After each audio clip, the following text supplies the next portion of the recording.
Hello, everyone. My name is Hugh. I'm the president of the Hellenic-American Chamber of Commerce.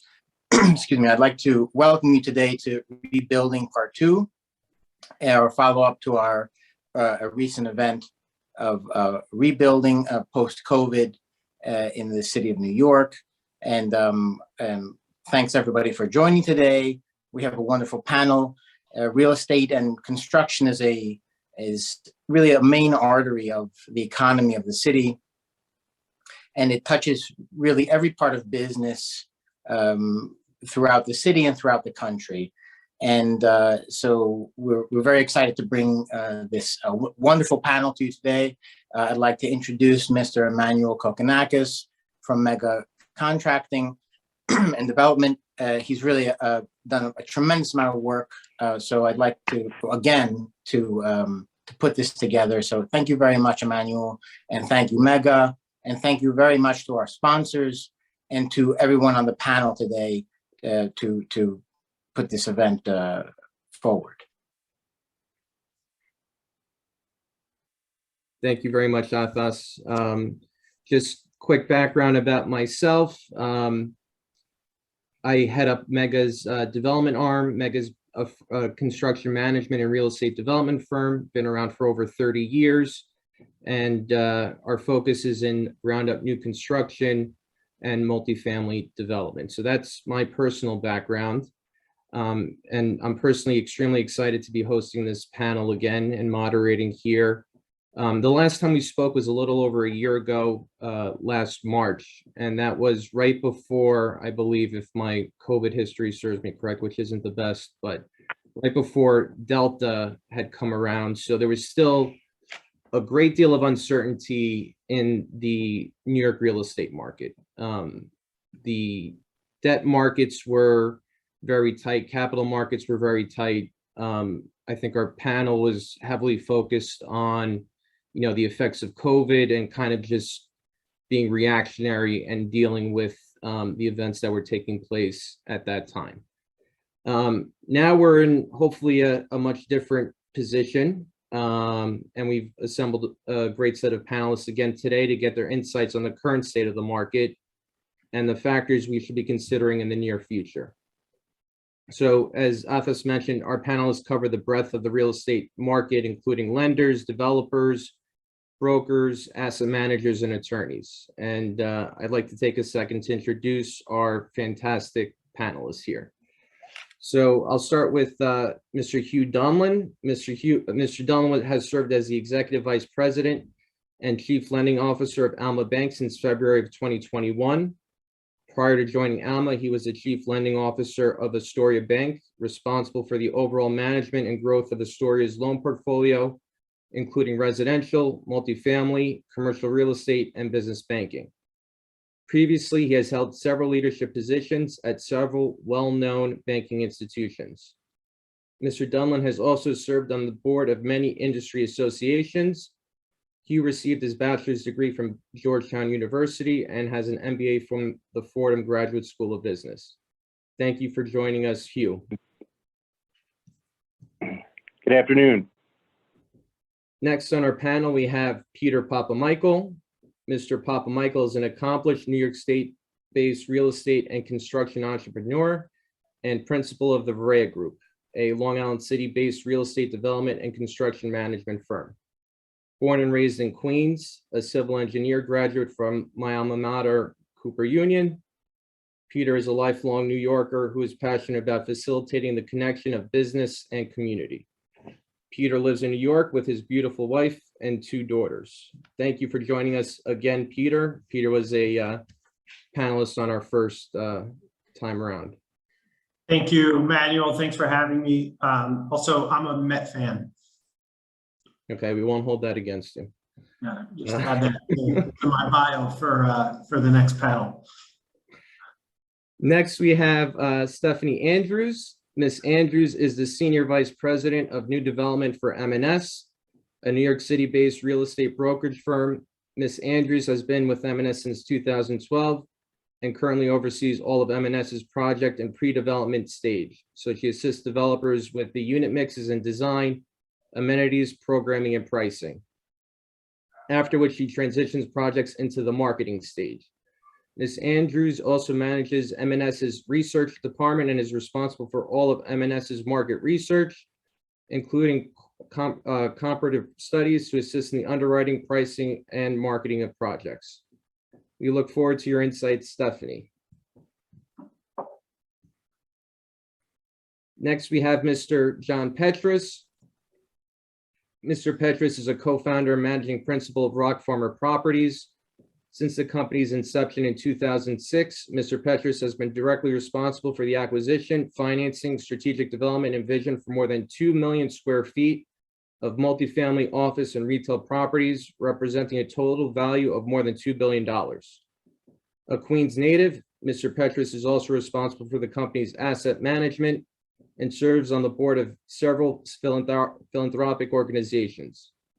Mr. Petras is a graduate of Long Island University CW Post and NYU, where he holds a BS in accounting and MS in finance, respectively.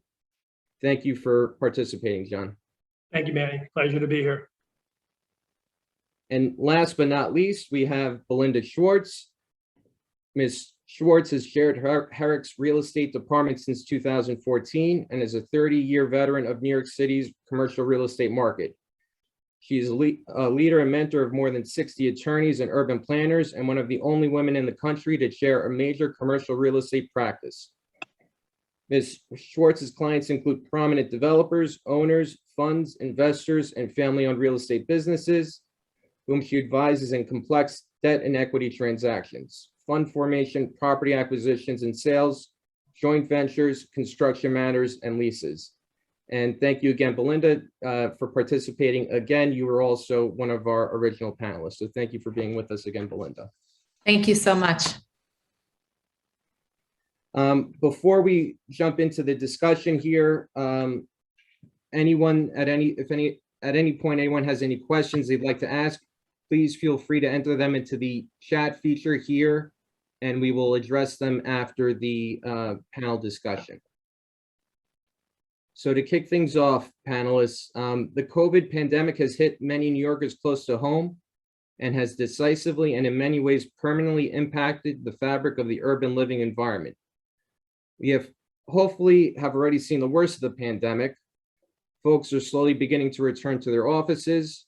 However, crime and safety still seem to be a challenge in the city. With COVID seemingly under control, the real estate market is now facing several geopolitical and macro factors that will certainly impact the markets locally. Let's turn to our panelists to get their insights. So Hugh, let's start with you. Can you tell us about how your clients are dealing with any lingering, or if your clients are dealing with any lingering effects related to the pandemic?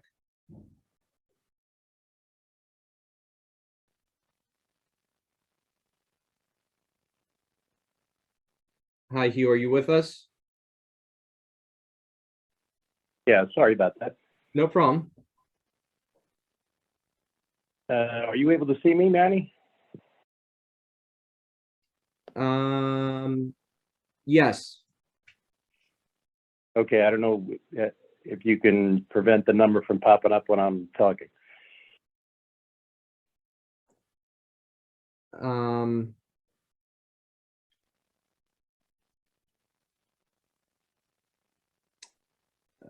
Alexander, I don't know if that's going to, if we could. That's a little that. difficult, but Yeah. we have it on a gallery view. It's being recorded on a gallery view. Unfortunately, we can't do speaker view that way. It's unfortunate. Let me see if we could do this. Is there a way to merge Hugh's audio with the number? It says merge with video. Let me see here. Let's see. Let me Does try. that work? Okay, let's see. Try Is speaking that there, working Hugh. now? Let's take a look. Can you please, hello? Hugh? Sure. Now, There we go. All Perfect. set. We got that. All set. Sorry about that. Good afternoon. So Manny, I would say there are very few remaining effects from COVID. We haven't seen any deferments on our commercial mortgage portfolio since middle of 2021. I would say that there's probably some residual within the hospitality sector. In general, the financial statements that we're seeing for 2021 that we're collecting now show strong improvements year over year, as you might expect in 21. Most businesses haven't fully recovered to their pre-pandemic state, but certainly significant positive trends in 21 versus 20. Rent collections have stabilized. Occupancy in New York office still a little bit soft. I would say that the biggest single issue that our clients are still experiencing as a result of COVID is finding good help, right? Everybody we talk to, small business owners and developers alike are having a very, very difficult time finding help. And I think that's reflected in the current market conditions. Yeah, I think finding and sourcing good talent is certainly an issue nowadays. Belinda, how about yourself? How are your clients, any lingering effects your clients are dealing with related to the pandemic? Yes, I guess people come to see me when there is still a lingering effect. So I would say that this morning I had meetings with, a big retail office owner and a big shopping center owner, and hospitality, put that aside, but they are seeing lingering effects. One of them has CMBS debt.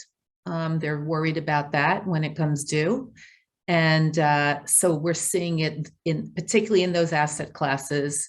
But otherwise, I agree with Hugh. Certainly, he knows better than I do that things have gotten better. I will say, however, that it's been replaced by other things, right? So I could sit in a meeting where I am just now, and people are talking about very different things. And it almost seems like COVID is in the past. But there's a lot going on in the world. Absolutely. And I think one of those topics at the front of everybody's mind is interest rates. And Hugh, if you could kind of tell us about the current state of the interest rate market. Things are obviously very volatile, and maybe when we can expect, or hopefully expect, things to stabilize. Sure. So the 10-year Treasury rate today was at 2.98, almost 3%. It breached 3% for the first time since late 2018 on Monday. The 2-year, 10-year spread is approximately 25 basis points. It was 78 basis points at year end, and it was briefly negative in April. And that's historically considered to be a leading indicator of recession type activity 6 to 24 months in advance. So that was only a month ago, but already we've seen a dramatic change. So today, the Federal Open Market Committee increased rates by 50 basis points. That was largely expected. It was the largest increase in 22 years. The committee is forecasting 2 additional 50 basis point increases next month in June and again in July. These are still comparatively low historically, but when you look at the percentage increase from where we were pre-pandemic with a Fed funds rate of approximately 25 basis points, it's a significant increase. The Fed also indicated that it's going to start to shrink the $9 trillion asset portfolio, which it's holding. This will increase pressure on bond prices, and yields should continue to increase. In the residential mortgage business, we're seeing a significant change in residential mortgage rates. The average 30-year rate, fixed rate on a residential mortgage was 542 today, up 8 basis points in the last week. Both the 10-year adjustable and 15-year adjustable products are at 465, also up approximately 8 basis points over the course of the last week. The refi activity in the residential portfolio has slowed significantly, as you might expect with the increase in rates. Borrowers are choosing to pay origination fees so that they can get lower rates on their mortgages, and they're opting for adjustable rate products so that they can get lower rates initially. Despite the rate environment on the residential side, home prices continue to increase across the U.S. market. Inventory levels remain low, but buyers are rushing to lock in lower rates. The national median single-family price increased 15.7% in the first quarter versus a year ago.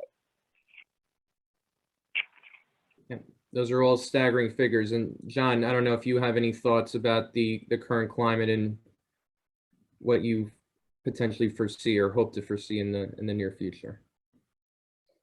Yeah, I think it's fascinating times. I think we all have to be prepared for a complete paradigm shift. We're used to, for a very long time, we're used to really low rates, but I think you got to step back and put things in perspective. So, you know, Hugh just mentioned 10 years around 3%. Well, you go back historically, that's still really low. We just all got used to low numbers. Short-term rates have been like zero for God knows how long, with a few blips in the last 10 years. But I think the short-term lending that has juiced up a lot of investments, I think at least in the near future could be 12, 24 months. I think you have to be prepared to pay a lot more for short-term financing, whatever that might be on the commercial side. I think the rates will overshoot where they're going to end up. That's just my personal opinion. I think they're still going to be going up, but at some point they'll overshoot and stabilize back down sometime next year, is my view. But I think a lot of us have to get used to that and understand that. I think the days of borrowing at some of those short-term rates that we were used to, getting a mortgage for less than 3% and a commercial loan at whatever, I think that's going to be, at least in the next year or two, is not very likely at all. And the big question is, how does that affect assets? And in our conversation, in our world of everyone on this panel, is how does that affect real estate pricing? And can argue that in many ways, but it's pretty obvious to me that pricing has to adjust in a lot of markets, not everywhere, but markets that have run up tremendously, there has to be some kind of adjustment to price, is my view. Absolutely. And just for the benefit of all the viewers, I think, the 10-year treasury, those types of rates are typically, from a real estate perspective, are tied to income producing products, right? So, or personal mortgage or home mortgages, right? So those rates directly tied to how much you pay on your 30-year mortgage, or how much you would pay on a mortgage on a fixed asset that's income producing. For developers, I think there are other indexes that, like, for example, construction loans will be tied to. So like, there was LIBOR, now there's, I think the new acronym is SOFR, that's replacing LIBOR. And those, Hugh, if you want to speak to kind of those indexes, those rates seem to still be hanging low. And I don't know if there's an indication of if they should follow the same trajectory that we're seeing with the 10-year and those other indexes. Yeah, well, I think, today officially prime rate went up by 50 basis points. I would expect that SOFR would also increase with the increase in the Fed funds rate. I think the big question, the challenge that the Fed faces right now is that, they've got to chase down inflation, right? They're behind in terms of taking the steps necessary to try and arrest and reduce inflation. And the biggest issue that they face is that there's absolutely no slack in the job market. Right now, there are 11.6 million open jobs in the United States, and there are approximately 6 million people looking for work. So as a result, you've got lots of people changing jobs because they're able to chase higher pay at another institution. And people are paying up for talent, and that's putting pressure on prices. They've got to pay much higher rates for talent, and that results in people having to increase prices across the board. I think the estimate I heard today was that in order for the Fed to arrest the current inflation rate and begin to see it reduce, we're going to need unemployment rates of approximately 5%. We're currently at 3.5%, right? So that's a wholesale change from where we are today, and it's just a matter of how they choose to get there. And speaking to that inflation topic, I think, interest rates, inflation, obviously they're tied closely together. How are we going to see inflation directly impact the real estate market? And how long do we think these effects will last? I know you mentioned, tight to unemployment and whatnot, but how long do you think inflation will be impacting us from a real estate perspective? So core inflation today is 6.5%. When you adjust it for energy and fuel, it's approximately 5.5%. It's the highest level we've had in 40 years. Energy prices are up 32%. Gas 48%. Oil was $107 a barrel today. Food prices are up about 9%. The fundamentals of the economy are actually relatively strong. Yes, we saw a contraction in the first quarter of about 1.4%, but the consumer is very strong. Consumer demand is very strong. We continue to see lingering supply issues from COVID and then some of the disruption internationally, certainly in Ukraine, dependence on foreign energy and global health issues. So shelter costs increased by are up 5% in the current inflationary market. Residential rents, and I'm sure John can comment on this, are higher now than we saw pre-pandemic. We talked about the residential rates and home prices. The residential market still remains strong. We've seen a tremendous increase in activity over the course of the last 3 to 5 months. Our pipeline is up substantially. There are a lot of people who are coming back in to refinance and cash out.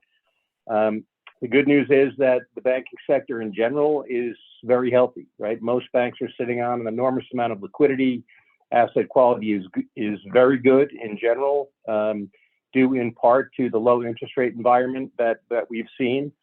As we get further along and rates begin to increase, we're going to see pressure on loan to values. We'll see pressure on cash flows and debt service coverage, and we'll need to, stress our credits accordingly. But the overall outlook from our perspective, a rising rate environment is a very positive thing for banks and bank margins.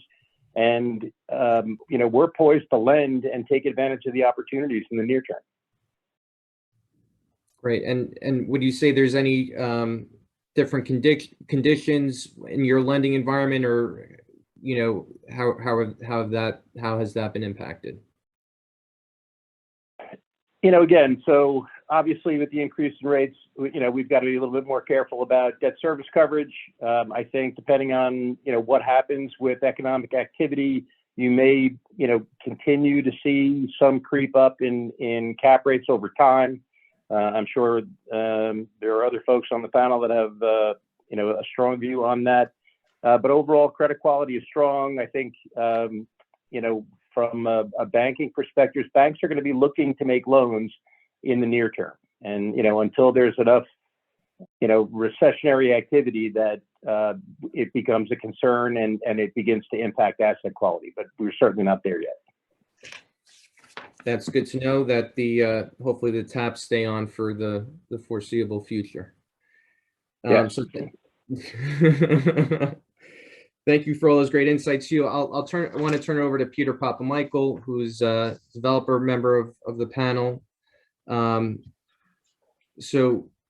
Peter, what are your acquisition strategies coming out of the pandemic? Yeah, good question. And also I just want to mention, Hugh, pretty awesome insights. Exciting to see, how the next, say, 12 to 24 months plays out with just the economy, interest rates and inflation and just where we see it heading. As I mentioned, Manny, on the last panel, our basis of investing and acquisitions is based on thesis-based investing, right? That's our competitive edge. We're way more, thesis-based than, say, speculative-based. So we use a lot of data to understand supply, demand, demographics within a specific market before we invest. So that thesis is a fancy word for just analyzing the data and trying to come up with a business plan, right? Or a strategy to invest.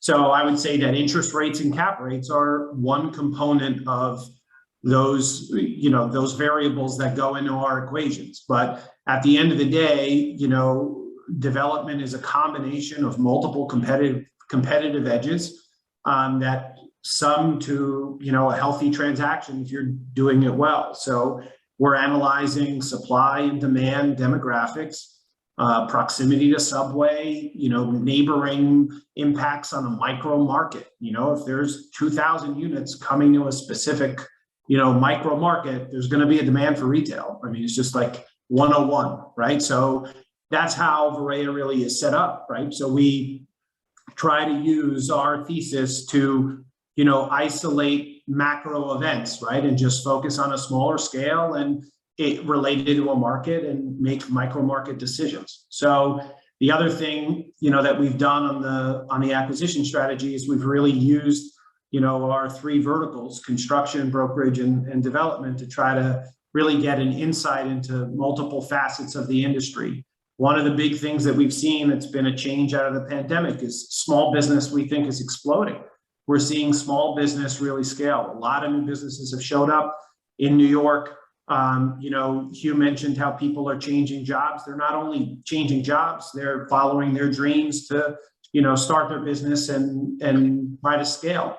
So a lot of our interaction and a lot of what we're doing is focused on, commercial development that has a human scale to it.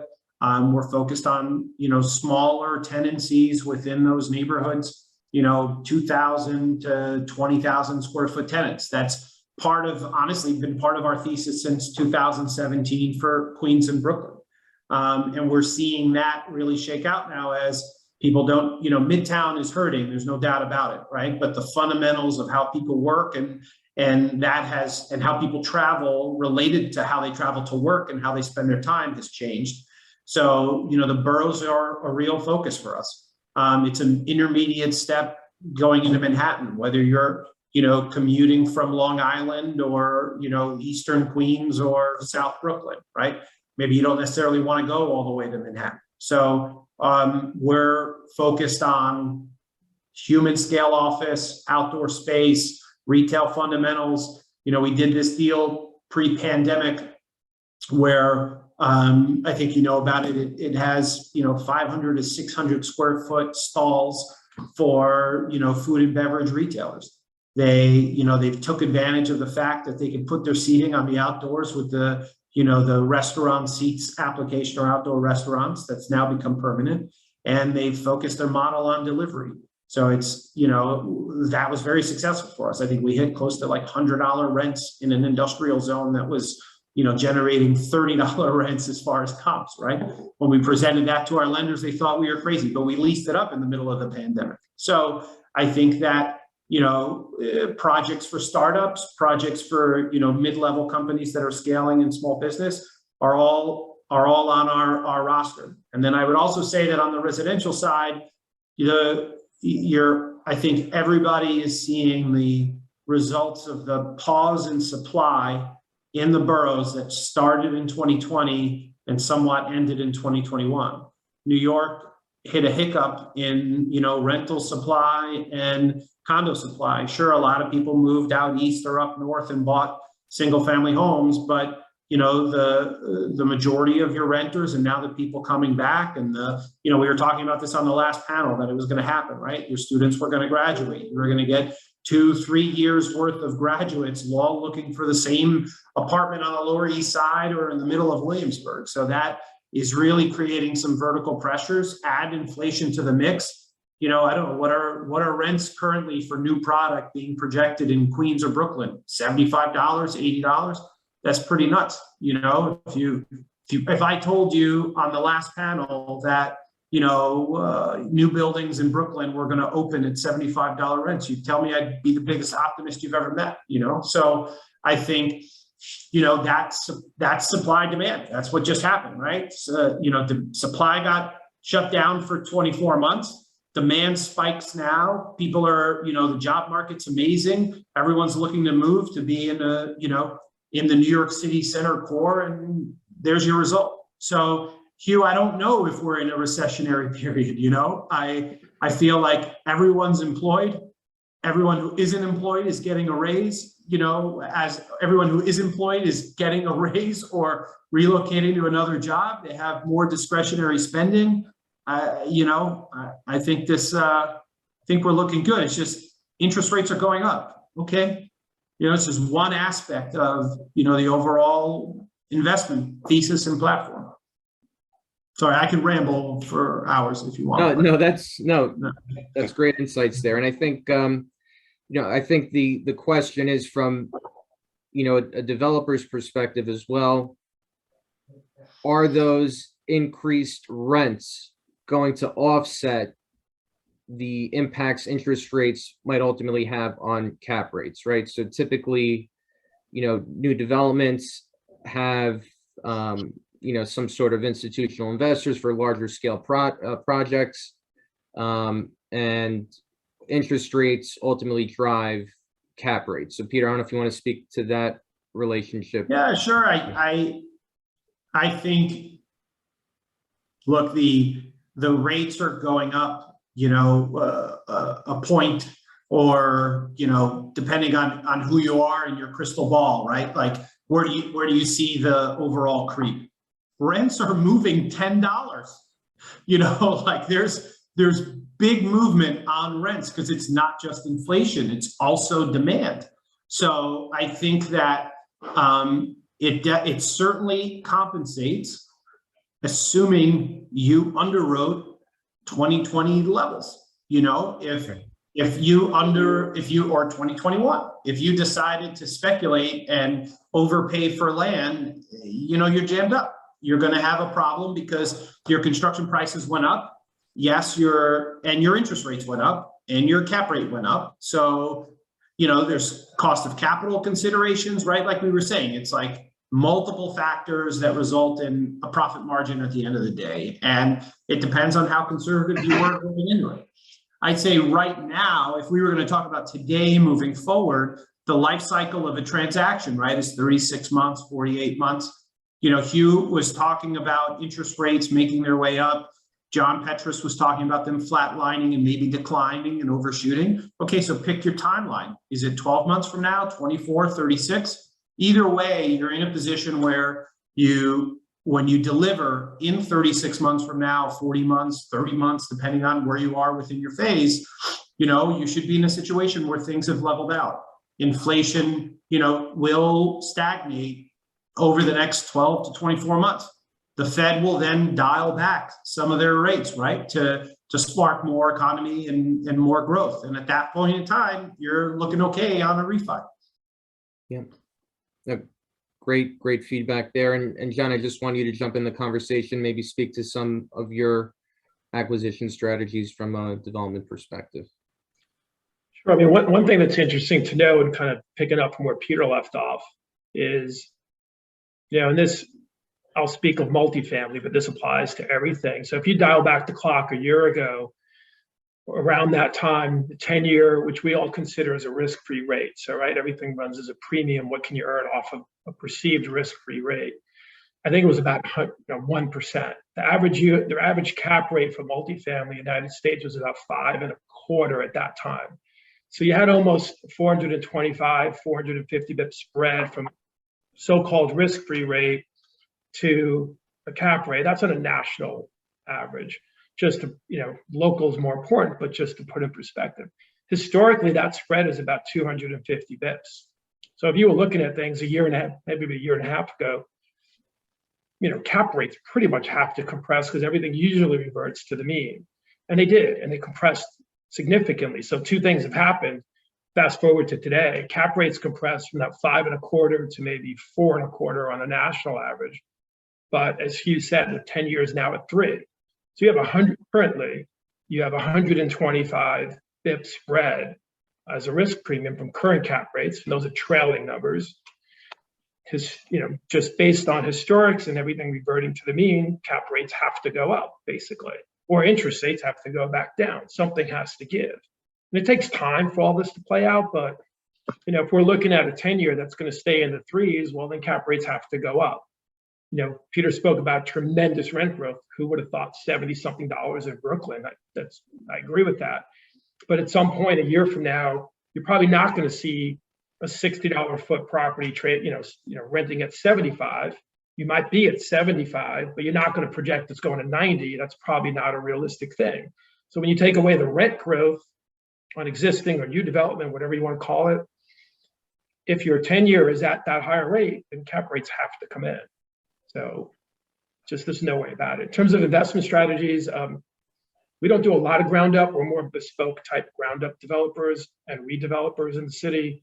It's got to be a very special project for us to do it. It's got to be a project that we feel in that micro market, very small micro market, that we can elevate that market and transform it and do something that's well above the comps in that market. If we can't do that, we generally won't build it or redevelop it. And so we're very picky with that.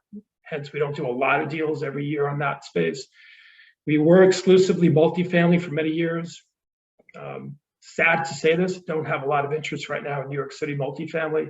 We'll do some medical office and more opportunistic in New York in terms of what our New York City strategies are. It's got to be really opportunistic for us to do a deal right now in Manhattan, in anywhere in New York City, to be honest. Very interesting. And I want to turn it back to you, Peter. You mentioned earlier about rising construction costs. So obviously inflation and the pandemic and global events now are making materials more difficult to source. So how are you dealing that from a construction perspective? Yeah, I wish I had these questions before the call. They're great, So I'm just kidding, everyone. I think it's a great question, and I think it comes back again to preparedness and thinking through your competitive advantage, right? So we've certainly seen increases on materials and labor across the board, from our large scale projects to our small projects. And our construction company says that we marry best in class management with best in class technology. So that's like our focus and our mantra. So we start thinking through we break it down, right? What are the problems associated with materials? Well, there's transport, right? Sourcing, et cetera. How could we buy local?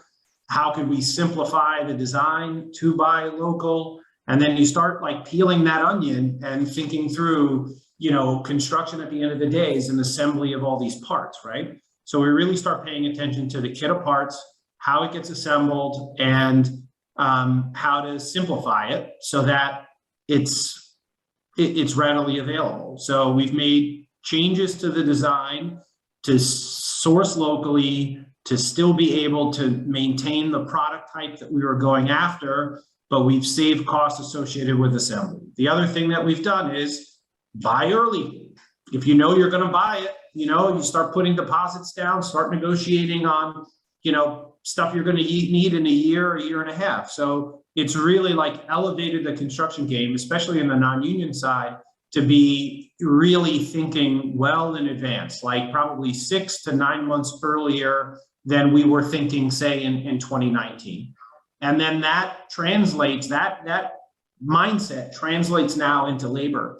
So the one thing you really cannot control is, access to labor, right? We were talking about that earlier, about people getting raises and the cost of human capital and availability of human capital. So for us, the technology part of the business is really helping us, mitigate some of the risk associated with labor shortages, right? So I think the subcontractor world now is seeing, the value of technology, the value of proactive thinking, the value of lean scheduling, because they know that their profit margins always are better if they're in and out of a project, right?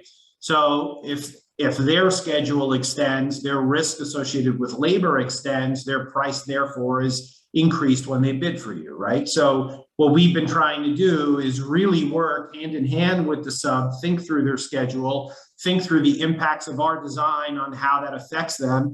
And I'm not saying that we're doing prefab, throughout, but we're really thinking through the labor force, the assembly on labor, and trying to be proactive to simplify the process so that the sub is more confident with their price. The sub now has, less overall man hours. This is the first time we've ever started thinking through man hours on an individual project that isn't, say, prevailing wage, right? Or has some income restriction. So now we're paying attention to, Mr. Plumber, how many man hours are you expecting on this job? What are the drivers? Why is that the case?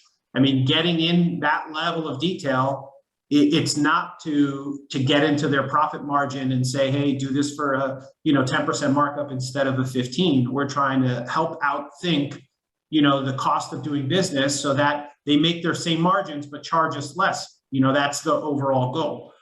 So that's really how we've been attacking the construction price increases related to materials and labor shortage. And it's really all ends. There's not just one solution, to be competitive, you need to think it all through. And I just wanted to loop Hugh back in. You mentioned, putting deposits down and getting materials early. Hugh, from the lending side, how do you see those types of events unfolding?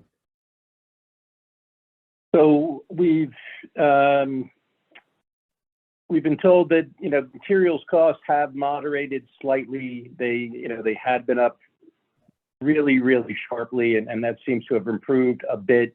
Availability of materials also seems to have improved a bit. We're seeing a ton of new project activity. We're seeing 2, 3, 4 new projects, construction projects every couple of weeks, and I haven't seen any slowdown in any of that activity whatsoever. So I think there's still a lot of opportunities where people feel like they can get a project done. Comparatively, rates are low. They want to take advantage of that because we just don't know where the rate environment goes, and the underlying market is strong. And Belinda, I think one thing that we're at least very not sensitive to, but are cognizant of is in our loan documents, including stored material provisions, where it wasn't necessarily as big of a concern previously, but in this type of environment, it's more and more of an issue. Yeah, and I think it's definitely coming up on our negotiations with our lenders. Everybody's focused on it, right? So one of the big questions, sorry to interrupt, our lenders are asking us on the construction side is, how are you mitigating risk with materials and cost of materials? Well, we're trying to buy things early, stored materials, deposits.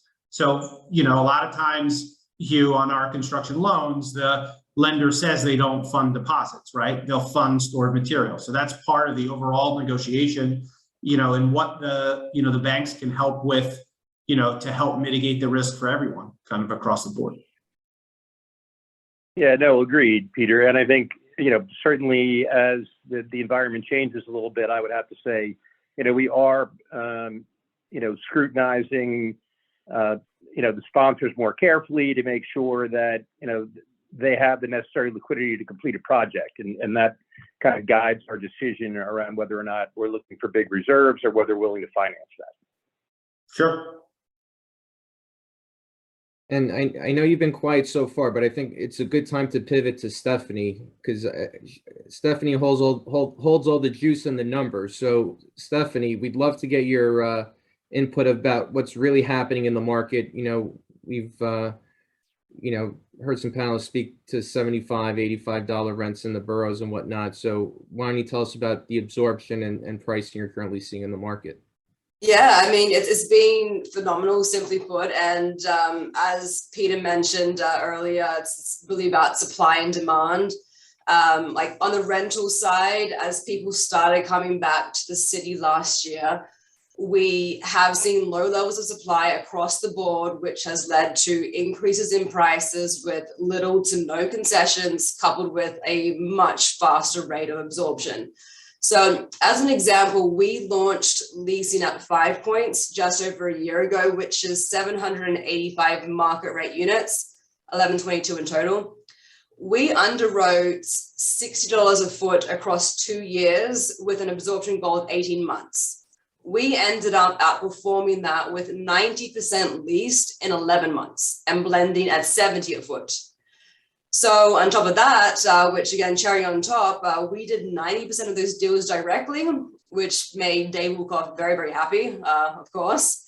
So like these numbers, whether it's LIC, downtown Brooklyn, the bars where we're seeing this, downtown Brooklyn, which I'll get into a little bit later, I mean, they're already in 80 a foot, like you're saying 70, like it's the higher end of the market is blending at 80 and it's been phenomenal. On the condo side, we have also seen a similar level of low level of supply with high demand, but especially for the market under $2 million. But absorption and pricing, as we all know, is ultimately dependent on the project, the sponsor strategy, and of course, interest rates, which we've been touching on thus far. To compare to condo projects, for example, that we are currently selling, we have one that's offering concessions like transfer tax, mansion tax, and so forth. And we have another one doing no concessions whatsoever. And we're also dealing with a more educated buyer in the market. There's so much more transparency with what's available on the web, with 3D tours, virtual tours. Just the information out there has exploded the past couple of years. So that's definitely helped amongst the renters and buyers alike. But on the condo side, there's just a few more underlying and determining factors, but we definitely still are in a strong market on both sides and seeing numbers that have bounced back, if not increased since pre-COVID levels. That's great. Now, would you say, you mentioned like the boroughs heavily, like, Queens and Brooklyn. Has Manhattan stabilized? Manhattan used to be the it place, for a young professional, your first destination would be an apartment in Manhattan. Are you seeing that still being the case, or have things kind of shifted to the outer boroughs a little bit? They definitely have shifted. And I know Peter mentioned before, Midtown did take quite a hit during the pandemic, and that's been a hard one to recover. But I mean, we have still seen the city be a dense destination, and like Chelsea, for example, like that was a very hard hit area, and we have a few projects that we do leasing there for. But I mean, it's bounced back. Supply has decreased, prices are back up, and concessions again, they're dropping off across the board. But because the pandemic really did open up renters and buyers' eyes to these other areas, they became a little bit more picky and started to shop around. So even though Manhattan definitely is a destination, the way the market is and the way information's out there, it's definitely made these outer boroughs more appealing because they can get a better deal, they can get more space, and they can really be selective. And again, with these virtual 3D tours, you can see these anywhere and do some research, and it's very easy to get the information. So it's definitely opened up renters and buyers to areas that they would not necessarily have gone to pre-pandemic. Again, it's just looking for a deal. It's looking for more amenities, home offices, washer dryers. People have been a little bit more picky than they used to be because they can. And would you say, are you seeing different types of trends as far as who the renters are or what they're looking for in the post-pandemic era? Yeah, most definitely. So in terms of actually trends, and this actually touches into the point I was making before, when renters and buyers are like, they're being a bit more selective. We've actually seen a trend in the higher end of the market, which we've actually seen rebound more than the lower end. So downtown Brooklyn, which I wanted to touch on, which is now seeing rents in $70, $80 a foot. Downtown Brooklyn, we know traditionally has a high level of density. I mean, it had a mass exodus during the pandemic. Now it's pretty much bounced back.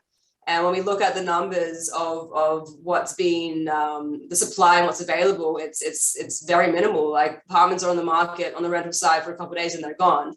But to dive into the numbers, we recently did a study which compared pre-COVID rents to post-COVID or current rents. And amongst the type A high-end product, which we classified as the top 50% of the market, we saw rents increase over 7% since 2019, whereas your type B product, which for the purpose of this study was the bottom half of the market, it's only just rebounded and stabilized to those pre-COVID levels. So the trend we're seeing is that renters are willing to pay more of a premium now for a higher end apartment. And that's not only dependent on the type of building in terms of amenities. So it's not just a lounge, gym, business centers and whatnot, but it's also within the apartment itself. So from the actual layouts and the space of the apartment to the convenience of an in-unit washer dryer to apartment views, because we are still seeing many people that have a flexible in-office and remote work schedule. So that trend is definitely there, where like, and people are being more picky with what they want in an apartment because they're spending so much more time at home. So more of an emphasis on where you're living. So how, exactly to that point, how are you advising your developer clients now as far as, you know, amenity packages, programming, and how has that changed? So the biggest thing has definitely been outdoor space and adding outdoor space wherever possible amongst both private balconies and terraces, as well as common roof decks. So that's been a very huge factor, and wherever we can put it, we want outdoor space. We're also accommodating for more semi-private workspaces in common amenities. So obviously most newer buildings have a business center, but we're doing like more sort of independent semi-private pods and whatnot to respect the new sort of worlds, so to speak. But to that same extent, we're also looking at the units specifically and creating more variety within each unit type. So we're not only doing your typical efficient cookie cutter type apartments, but also a selection of larger units that may have home offices, which have definitely arisen in demand.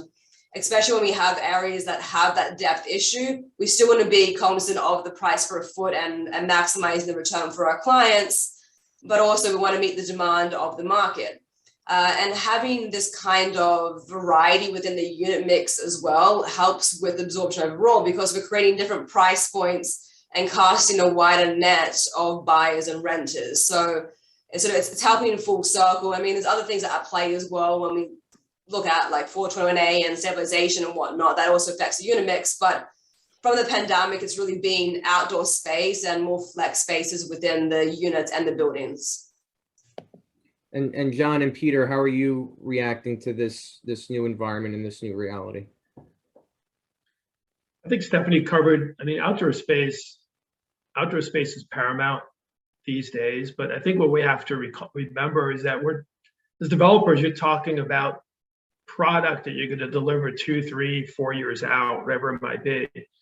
And right now, I think a lot of things Stephanie mentioned, if you're coming to market now, you know, especially the more luxurious you get, or if you're at a high price point relative to that specific micro market, you better have really outdoor space.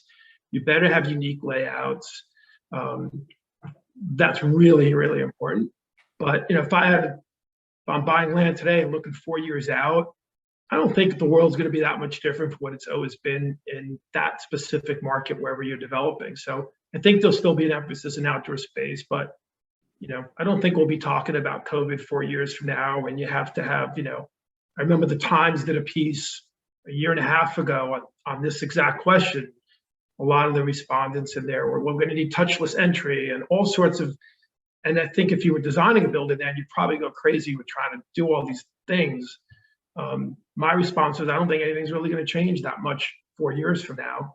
People are going to forget and kind of revert back to the norm. So outside of outdoor space and maybe creating and keeping the layouts unique as opposed to cookie cutters where every line is, yeah, exactly. You know, but again, as Peter mentioned, we're all trying to figure out how to save money on these skyrocketing construction costs. Well, you know, if the units don't stack, you know, there's a cost associated with that, right? And a time element. And so everything's a trade-off, right? Everything's a trade-off. Yeah, I would agree on trade-offs. I think one of the things we were debating in 2019, but not debating today, are 3-bedroom rentals. Should they be 3-bedroom, 3-bath, or 3-bedroom, 2-bath? And I think today it's certainly 3-bedroom, 2-bath, and take that other bathroom, whether it was a half or whatever, and turn it into a home office so that there's at least like a plus room. I think on a rental standard, we're always thinking, you know, so one, we just cut costs for the risers for that extra bathroom. And we also created a unique layout scenario or differentiator, right? It's a 3-bedroom plus. And it gives you, you know, like everyone's looking for a home office or looking for an option. I think we're really paying attention to our amenities. We've always been on our residential product. You know, the outdoor space has always been like a standard. We've always you know, really paid attention to rooftops, really paid attention to courtyards. The courtyards were like a mosaic for us, for our renters who really wanted to have something beautiful to look at, that were in the back of the building who wanted like something more quiet. But I think our children's playgrounds, I think our, focus on, communal outdoor components to the courtyards and the rooftops are key. And honestly, what it also does for us is it creates community within the buildings, like one of the biggest costs associated with being a multifamily operator and, is turnover. So if you can limit the amount of turnover, you're limiting the, cost, vacancy, et cetera, associated with carrying the asset. And again, it's like the combination of all these things that, make a project successful. And, John earlier on, before everybody joined, was talking about how much he's aged based on these projects. It's. I thought you said I looked younger, Peter. I said that. You said, years off your life here, but like, it's because the business doesn't stop. It's, you have to win and focus at every turn. It's not just buying it right, building it right, designing it right, occupying it, refi.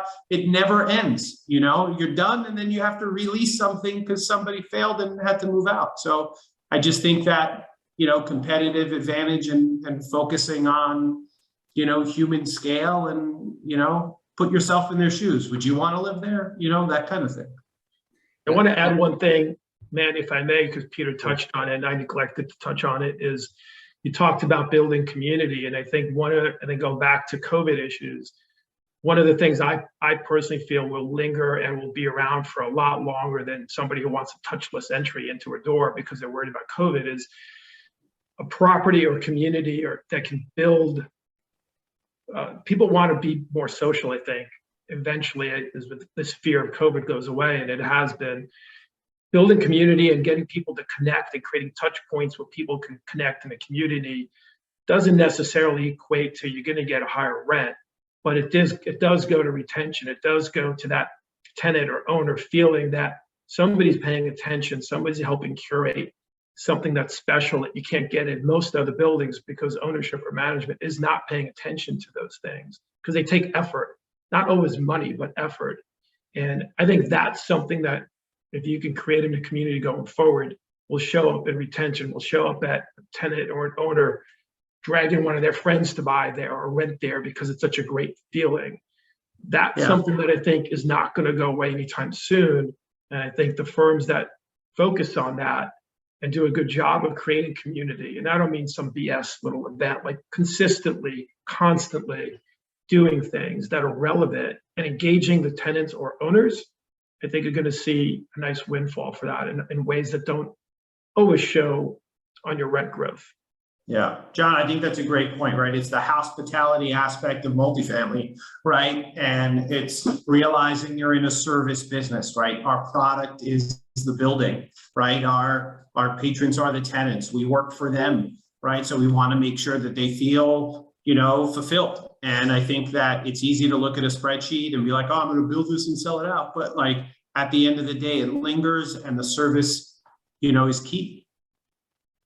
And just to add like one amenity that Stephanie, we're working into a project we currently have in construction together is, this remote office space, right? So that's something, a few years back was very rare, I would say, in new development. Now it's something that it's probably a necessity for any new development project. So thank you, Stephanie, for all the meat and the numbers there. I want to turn it over to John now to speak a little bit about your asset management experience. How would you say your rent collection is currently, generally, across your portfolio? I mean, you have to bifurcate whether it's commercial, residential, and then further bifurcated, is the residential rent regulated or not?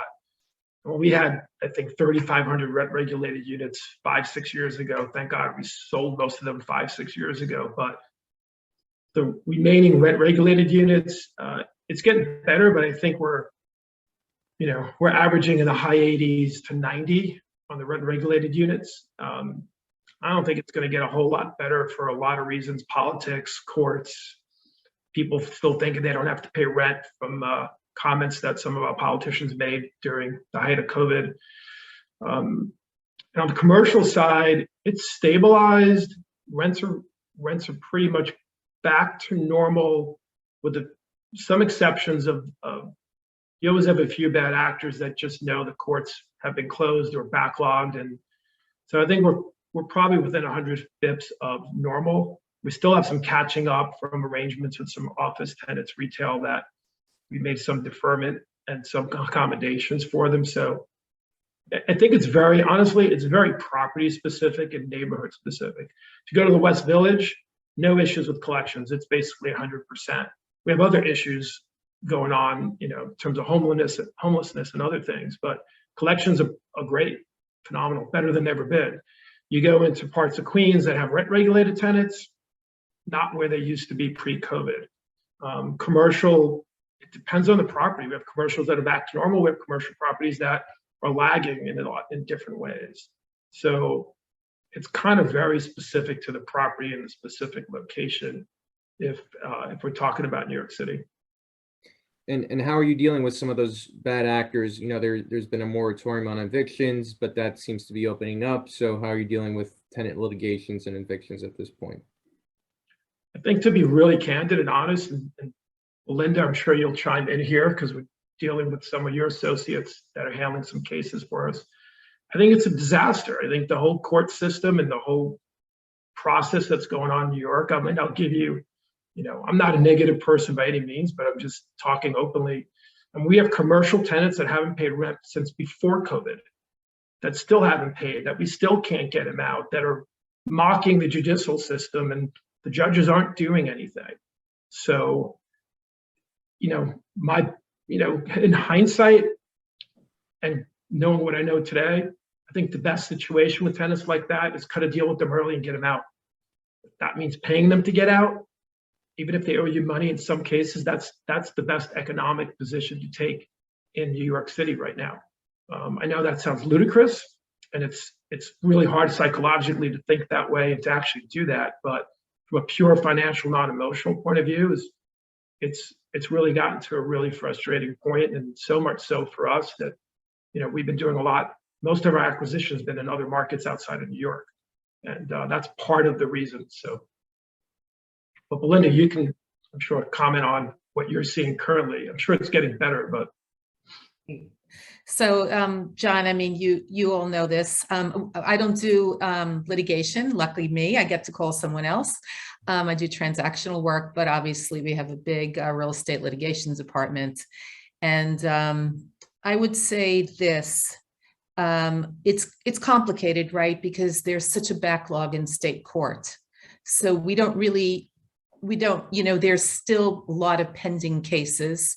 Again, not on the residential L&T side, on the commercial landlord tenant side only at HERRICK. There's a big backlog, and we don't believe that the tenants who certainly have their, we don't believe they have common law defenses to their obligation to pay rent. But the courts, this court system is just, it's just brutal, right? As you said. And tenants can really, hold a landlord up for quite a while. So you offer very practical advice, as hard as it is. And yet we have many landlord clients that just refuse to settle at any cost. They're not in the wrong, that's their position, and they are not going to make any concessions. I will say that we also are seeing, there is still the case regarding the statutory claim that you can't sue the guarantors during that moratorium.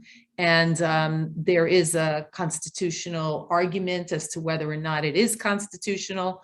And so we have some of those cases against guarantors still pending, waiting to see how that decision comes down.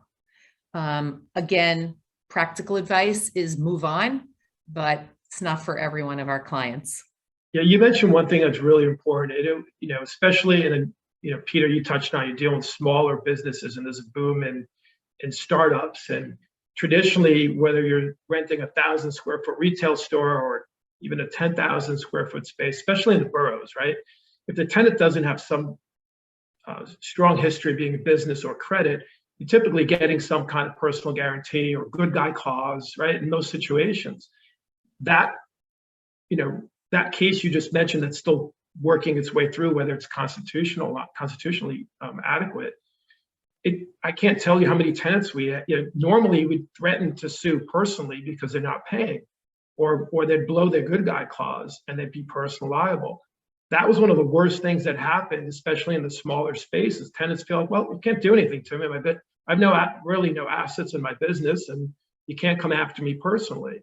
So that's been a disaster, and God knows how long it's going to take before there's a ruling whether it's constitutional or not. In the meantime, no judge is going to really grant you anything on that. So that's just another situation that's making it worse for a lot of us, for everyone who's operating in the city. So that brings up a point, and I think Belinda, you touched on it. I'd like to get some other panelists' input on it. Do we think this, the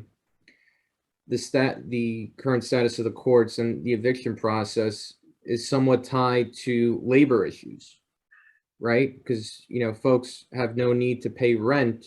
Is that creating this gap in labor? Nobody wants to touch that one. Well, I hate to dispute your point, but I think it's more a function of, it's just a function of bad public policy and horrible leadership, especially at the city level.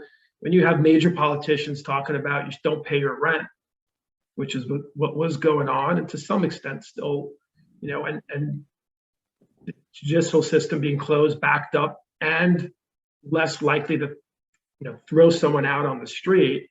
I think that's the biggest problem in this whole thing, is that until that changes and there's a change in attitude and how the city deals with some of these things, I don't see it getting that much better. It's not so much COVID related anymore. That's for the most part past. We're almost through the system. It's just, you have a percentage of bad actors and they can take full advantage of the system right now. Yeah. I'm surprised safety hasn't come up yet in the overall discussion, right? It's coming up. It's coming up. It's coming up. But I think that, John, we're touching, right, Emanuel, on these, the two biggest culprits associated with New York's recovery and New York's growth, right? Bad actors on the tenant side and public safety, and making sure our subways and our streets are not only clean, but safe, and I think those are, two things that we need strong leadership, at the city and state level to help us curb. There's only so much we can do, with, the means we have, as the private developers. So, yep. So I don't have an answer for that. I can't use data to solve it, but, that's one of our biggest concerns. But I will say, John, to the extent the small business owner's personally liable on any of his leases, he knows even if he wins in court and we litigate, during that moment in time, he can't get a home loan because there's a judgment against him, or we're working towards a judgment. He's got to explain it to Hugh, and Hugh's not approving his home mortgage. So you touched on it a little bit earlier, John, but how you seem, you have strong opinions locally. How has that shifted your focus and maybe its opportunities outside of the city? Yeah, having said what I said, I'm not, I love New York City. I was born and raised here, not going anywhere anytime soon. And we've paused significantly our investments in New York City over the last 5 years for all the reasons that we're talking about and that we haven't touched on, but which has been a good thing for us, because a lot of things you might have bought 5 years ago are probably worth less today in New York. But I'm a big believer in the city. It's coming back strong. But unless some of these challenges are addressed and start to get addressed, I'm not that old, but I do remember what the city was like in the 70s. I got accepted to NYU. I didn't go to NYU back then because it was a disaster to live anywhere near NYU, and I didn't want to commute. So things like that, I remember what it was like. I fear that it continues to revert that way in some way. I'm hopeful it doesn't, and I think some strong leadership will eventually show up and that will start to shift. But having said that, at the end of the day, we're stewards of our own personal capital and our investors' capital and our partners' capital. And, I think I think there hasn't been a year that we haven't talked about diversifying outside New York City. And about 3 years ago, we made the decision well before COVID to diversify. And it was very simple. Go back to our core roots, which is multifamily, workforce housing. And then it was a matter of geographically where we wanted to go. So we spent well over a year researching markets, and it was very simple. No more blue states. We have all our money in blue states. Red states, low tax environment, and demographics to us. I'm a big follower and believer in demographics. And where does someone coming out of college really want to live? Not that New York's not one of it. New York still is up there. Where does someone that is starting out their family, just getting married, thinking about starting a family, where do they really want to live? Where does someone who's middle-aged, that's an empty nester, where do they really want to go to? Where does someone want to retire to? You can check all those boxes. It used to be, cities like Dallas and parts of Florida. If you came out of college, or you didn't move from New York to go to Dallas 5-10 years ago. You didn't go to Florida. Very rarely did you move when you're starting your career. You stayed in New York. If you're born and raised in New York, you stayed in New York, maybe Boston, maybe DC, maybe Philly, but that whole paradigm has shifted drastically. COVID just accelerated it.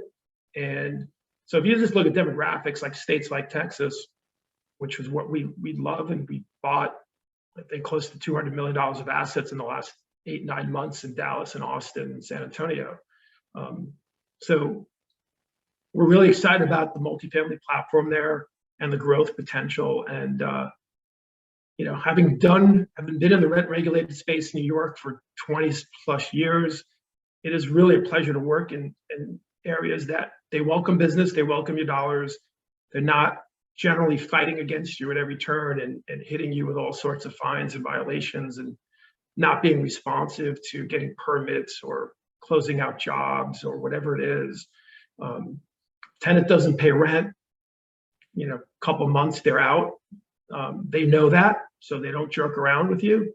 So the rule of law applies in many states, and I feel like in New York it doesn't apply as much lately. And until that changes, we're going to focus in other areas. Not predominantly, we'll still be doing deals in New York, but just a different state of mind that we have. And it's been refreshing, it's been exciting. And at the end of the day, we can be successful navigating rent-regulated space in Manhattan for 20-something years. I think we can do it in other parts of the country. If you can make it here, you can make it anywhere, right? Yeah, I didn't want to use that cliche, but yeah.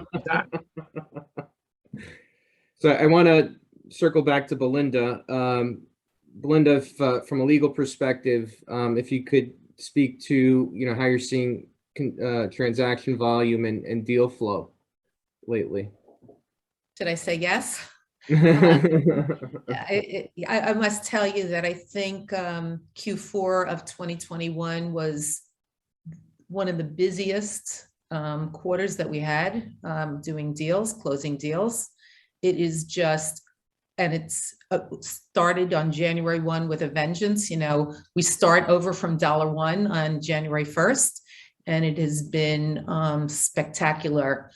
I really, truly, honestly cannot say why.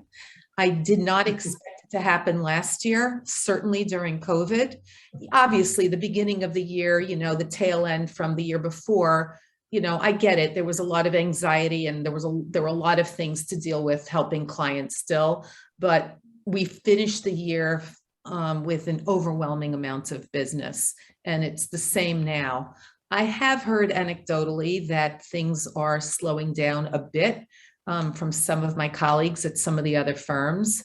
I haven't experienced it yet. None of us have, and we're close to 60 people in the real estate department. And thank you for that. And Hugh, I want to circle back to you. You touched on it earlier, but it seems that you're seeing great activity as well. Yeah, we are flat out. I mean, since the beginning of the year, it was a little slow, as is always the case when we started the year in January, and volumes have continued to pick up through the first quarter. Our pipeline has more than doubled over the course of the last 60 days. And, I would add that it's a mix of both commercial, industrial, and non-real estate lending, as well as CRE. And, we see a lot of people that are looking to deploy capital and do projects who I think have been waiting just to see if the environment cleared up. Great. And circling back to you, Belinda, with the amount of volume are you seeing, is it the same type of transactions that you're seeing? Is there, a more particular type of transaction that your clients are engaging more in lately? Yes, certainly. I mean, as was mentioned, we're not seeing a lot of trades in the rent-regulated, rent-stabilized multifamily apartment building arena. That was a big, bread and butter for Herrick, over the past several years. People, don't, as John said, people don't want to deal with rent regulation and the courts. But we are seeing loads of industrial deals, multifamily out of New York. We're seeing some self-storage deals, life science, and medical office. And we're still seeing development deals, but again, people are being careful and selective. And I think Peter mentioned, like, they're trying to be true to themselves, right? Like, what is it we're good at? What do we know? Certainly, people are following the demographics. So we're seeing many more deals out of New York, doing deals in Austin, Nashville, Philly, Boston, Atlanta, California, even, obviously Florida, but all over the country, really. And, it's just amazing. That's great. And we touched on it earlier as far as like loan documents related to special provisions about stored materials, but are there any new provisions you've seen yourself introducing, whether it's loan documents or operating agreements that are like a nuance of the pandemic? I mean, I think the big one that everyone asks about is force majeure provisions in, whether it's in leases or in loan documents, delivery dates, milestones and operating agreements, things like that. Certainly in leases, we are seeing it. I would say that on loan documents, depends on the lender. Some of the lenders have quite a bit of muscle still. I don't know what Hugh thinks. And on operating agreements, again, it's a question of who has the upper hand in the negotiation, whether, if you're asking for it, whether you have the ability to get it. And actually, we do have a legal question in the chat that was entered. The question came from John Papaspanos. Is there any way for landlords to add waivers of common law defenses in the leases going forward? So I don't know if that's something you can answer for us, Belinda. I'm not sure I can. I know one of my litigation partners is on, but maybe he'll correct me. I think a lot of things, that we would like to add are void against public policy. And I'm not sure a waiver like that would fly, but I'll check with Jared and I'll get the answer for everyone. Thank you, Belinda. So really appreciate the discussion and everyone's input. I do want to wrap things up. We're approaching an hour and a half. So thank you to our panelists for the lively discussion. Thank you for all the participants who viewed this great panel today.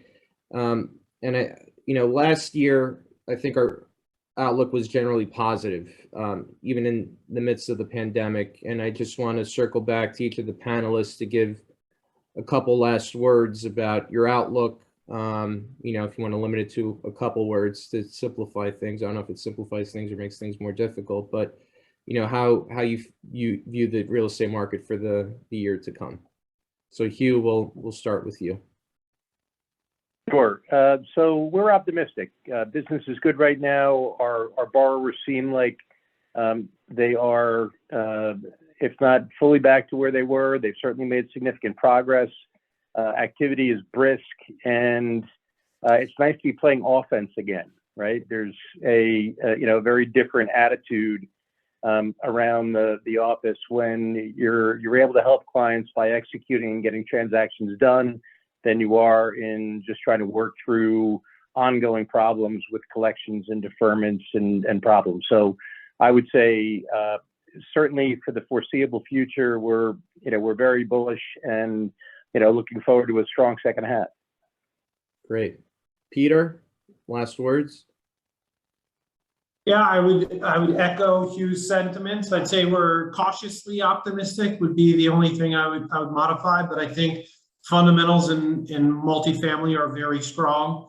There's this hiccup around 421A and affordability in that expiration. I think office for human scale product in the outer boroughs, I think is very, very strong. I think retail is as well in the right micro markets. So we're active and, we're New York City strong, very New York City long. Thank you, Peter. Stephanie, last words. So I definitely am following suit. It's going to be a little dynamic. I think it's going to get a little interesting to see how things pan out with 421A. It's going to be strong, definitely. It's a matter of if it's going to be more directed to rental or condo. That may sway things, which direction it's going to go in terms of supply and demand based on this June decision. But nevertheless, we've bounced back. When New York's strong, things are great, things are dynamic, we're strong. It's been amazing. So we're expecting it to, keep powering forward. And just for the benefit of the viewers that are not familiar, 421A is a real estate tax abatement where it's currently sunsetting under the current program this June. So developers are scrambling to meet the requirements to qualify. So we're hoping the state comes out with a new program to extend that real estate tax abatement, which is critical for the long-term viability of new construction projects specifically. So I'll John, any last words? As a developer, you better be have strong optimism. Otherwise, you just don't do anything. So I'm also cautiously optimistic. I think we're going to be going through some turbulent periods of time for a lot of reasons, and especially in the near future. A lot of it's interest rate related. Some pricing has to reset, construction costs up in the air. So there's a lot of things that are moving. So I think you got to get through that point, but I'm optimistic that there's going to be plenty of opportunities in New York, out of New York. There always are. If you're in the market, you're always looking. It's a relationship business. You have the right relationships and you cultivate them in good times and bad. We've never had a problem finding really interesting investment opportunities. So I expect there might be a little bit of a pause for the next few months or 6 months to a degree, but I'm very optimistic there's going to be some really interesting opportunities come our way in the very near future and then long term. And I too am very bullish New York City long term, not so much short term, but I'm very bullish on a lot of the Sun Belt markets long term as well. Thank you, John. Belinda, last words. So look, we have quite a few clients who have access to quite a bit of capital, and they are able to leverage opportunities, whether it's unfortunately based on somebody else's unfortune, or whether it's because they found some sort of great, real estate opportunity. So I know we'll be busy, and if you know of any mid-level or senior associates looking to come to HERRICK, that would be awesome. Great. Thank you again to the panelists. Thank you all for joining in. Alexandra, would you like to speak to any future chamber events in the near term? Hello, everyone. Thank you so much for joining us today. Thank you, Emanuel, for everything. I think our president is still on. I'm not sure, but he can chime in if he wants to. I think it's too late for him. He's away. Our upcoming events are heads of organizations and the diaspora next Friday at the consulate. And we have Skinos with the young innovators. Our own John Papaspanos is going to be honored by Philo for Thought. That's on the 12th and the 14th. And then we head off to Greece for the Posidonia. But before that, on the 26th, we have Leap Atlantic and our 20 chamber